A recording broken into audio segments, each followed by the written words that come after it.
नमस्कार विद्यार्थी साथीहरू। आउरटेज च्यानलमा सम्पूर्ण साथीहरूलाई हार्दिक स्वागत छ। आज हामी कक्षा 12 को पूरक परीक्षाको नतिजा कहिले प्रकाशन हुन्छ भन्ने विषयमा कुरा गर्नेछौँ।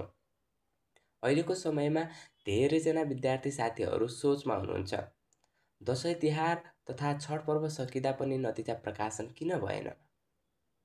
सम्पूर्ण जानकारीहरू आज म तपाईलाई विस्तारमा बताउनेछु। नतिजा किन प्रकाशन भएन, ढिलो हुनुका कारण सम्पूर्ण जानकारीहरू दिनेछु। सर्वप्रथम तपाईहरूको पूरक परीक्षा असोज 7 गते र 8 गते भएको थियो।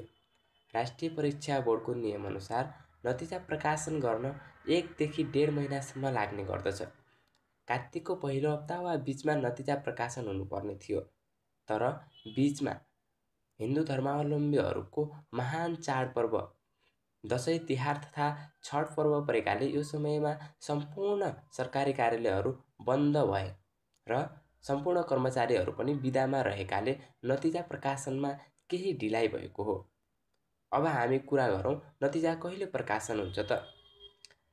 विश्वसनीय स्रोत र विगतका अनुभव अनुसार नतिजा हाल राष्ट्रिय परीक्षा बोर्डले कक्षा 12 को नतिजा प्रकाशन कार्तिक महिनाको अन्त्यसम्ममा गर्ने तयारीमा छ। हाल बोर्ड डाटा सङ्कलन र पुनः परीक्षणको प्रक्रियामा रहेको छ। नतिजा प्रकाशन हुने मिति परीक्षा बोर्डले कहिल्यै पनि तोकेर यो दिन भनी जानकारी दिँदैन।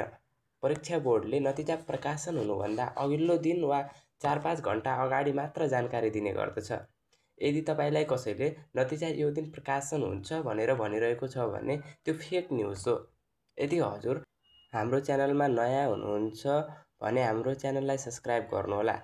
हजुरले सब्स्क्राइब गर्नुभयो भने नतिजा सम्बन्धी नयाँ अपडेट आउने बित्तिकै हामी हजुरहरूलाई जानकारी दिनेछौँ। धन्यवाद।